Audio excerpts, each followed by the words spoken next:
So going based off where we left off yesterday, you should have your full body figure backgrounds gone, as well as the background in your small object gone, and you've begun arranging and altering the proportions so your full body figure appears closer to you, the viewer, in the composition, and your small objects falls into the background and actually starts appearing to be larger. Now, to further establish this illusion, you're going to create atmospheric perspective and find ways to fit your object better into the background. So to do this, you're going to, again, the three little dots to the side of your small object layer, you're going to click. This is the same button where you can lock and unlock a layer. You're going to work with your transparency setting. You're going to turn down the transparency of your object. So you already begin creating that atmospheric perspective, kind of hazy effect.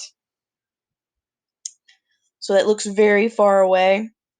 But I think what's ruining the illusion for this piece is the little feet. So the transparency tool also helps you to see through your image and see where you need to erase. So again, I'm going to go to my little cutout mask tool, move for mask. I'm going to use a little kind of eraser tool, and then I'm going to go, oh, I am on the wrong layer. I'm going to I can make sure you're clicked on the right layer. So I'm going to go here, kind of erase this little horizon line off so that it looks like it's really far away. Now you can go in and be a little bit more detailed and kind of like erase along here. That's a lot.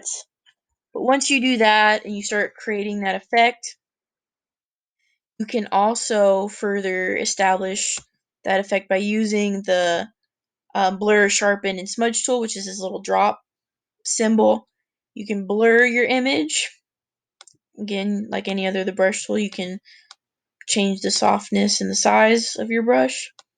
You can go in and further blur and take away all the detail of your small object so it appears even further away. You can also kind of smudge it a little bit in some areas. So again, you lose a lot of your detail. You can also use your blur tool.